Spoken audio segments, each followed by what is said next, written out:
රුපියල් 100කින් උදේ කෑමක් කන්න පුළුවන්ද? මේ රුපියල් 100 වගේ පොඩි ගානකින් කෑම වේලක් කන්න පුළුවන්ද? එහෙනම් අපි බලමු රුපියල් 100න් කෑම වේලක් කන්න පුළුවන්ද කියලා. අපි යනවා වෙනම වීඩියෝ එකට. ඉතින් යාළුවනේ අද මම කරන්න යන්නේ ෆුඩ් චැලෙන්ජ් එකක්.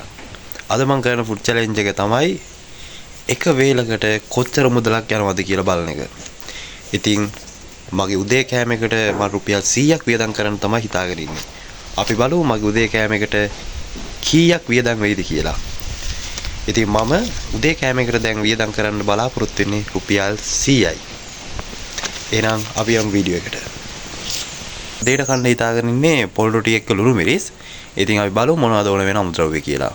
මුලින්ම මට ඕන වෙනවා පොල් ගෙඩියක්. පාන් පිටි ඕන වෙනවා. ඊට පස්සේ අපිට තව ඕන වෙනවා ලුණු ඕන වෙනවා. මිරිස් ඕන වෙනවා. ලුණු ඕන වෙනවා. ඒ වගේම වතුර ඕන වෙනවා. ඉතින් මම දැන් ඔයාලට කියන්න යන්නේ මට මේ අමුද්‍රව්‍ය වලට කොච්චර වියදම් වුණාද කියලා. ඉතින් මම දැන් අමුද්‍රව්‍ය වලට යන ගණන් කියන්න තමයි යන්නේ. ඉතින් මම පොල් ගෙඩියක් ගත්තා රුපියල් 80ක් වුණා පොල් ගෙඩිය කඩේ. ඉතින් මං එකෙන් 4න් එකක් පොල් දැම්ම මගේ රොටියට. ඉතින් පොල් ගෙඩිය 80ක් වුණාට පස්සේ 4න් එකක් පොල් දැම්මම රුපියල් 20ක් ගියා මට පොල් වලට. මගේ රොටිය පුච්චන්න පිටි. මං පිටි කිලෝ එකක් කඩෙන් ගෙනාවා. පිටි කිලෝ එකට උනා රුපියල් 200ක්. මං පිටි ග්‍රෑම් 250ක තමයි රොටිය හදන්නේ. ඉතින් මට පිටි ග්‍රෑම් 250ට උනා රුපියල් 25ක්. ඉතින් මට තව ඕන වෙනවා ලුණු. ඉතින් මම ලුණු 500ක් කඩෙන් ගත්තා. මේ ලුණු 500ට උනා රුපියල් 70ක්. ඊට පස්සේ මම එක ලුණු ගෙඩියක් ගත්තා මගේ රොටිය හදන්න. ඒකේ තිබ්බ බර ග්‍රෑම් 125ක්. එතකොට ග්‍රෑම් 125ක් කියන්නේ රුපියල් 17.5ක් යනවා මට ලුණු වලට. ඉතින් තව මට ඕන වෙනවා මිරිස්. ඇත්තටම මිරිස් වලට මට ගාණක් ගියේ නෑ. මිරිස් ෆ්‍රී. ගෙදර ගහෙන් තව මම මිරිස් කරලා ගත්තේ.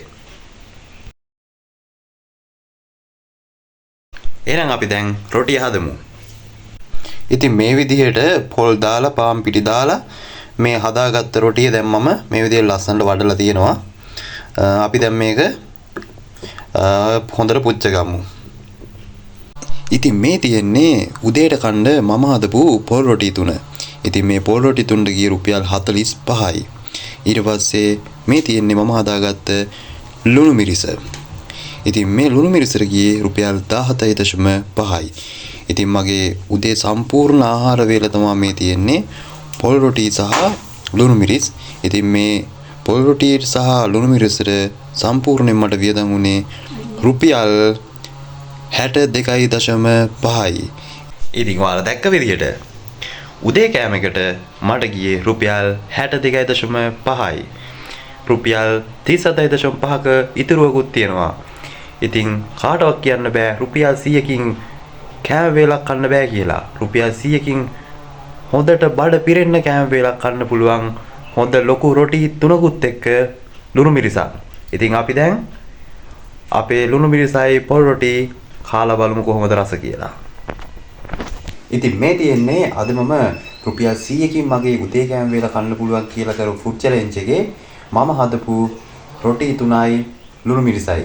ඉතින් මේ රොටියට ගියා රුපියල් 45ක්. මේ ලුණු මිරිස හදන්න ගියා රුපියල් 17.5යි. ඉතින් මේ සම්පූර්ණ වේලට මට ගියේ රුපියල් 62.5යි. ඉතින් මට රුපියල් 100න් රුපියල් 62.5යි වියදම් වුණේ මගේ උදේ ආහාර වේලට. ඉතින් අපි දැන් රොටිය කමු. ලුණු මිරිස දාගමු මේ විදියට. රොටියට මාර සුවදයි. මිරිස් සැර එනවා නිකන් නියමටම.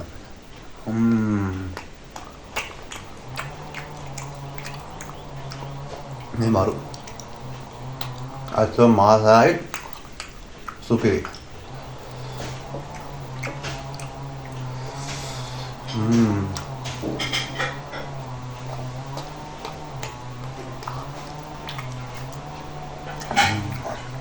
මාරු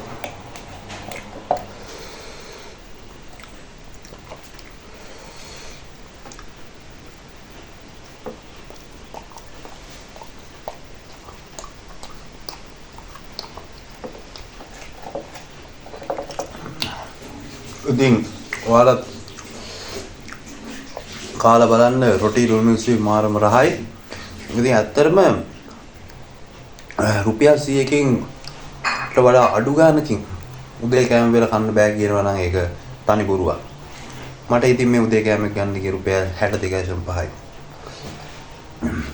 ඔයාලත් ඔයාලගේ අතේ තියෙන පොඩි මුදලින් ගෙදරින් දෙයක් හදාගෙන කන්න රුපියල් 100කට වඩා අඩු ගානක් තමයි යන්නේ.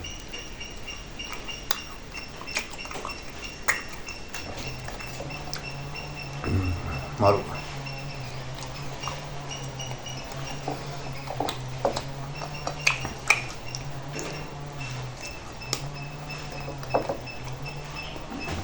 Ini mata itu na rupiah 37.5.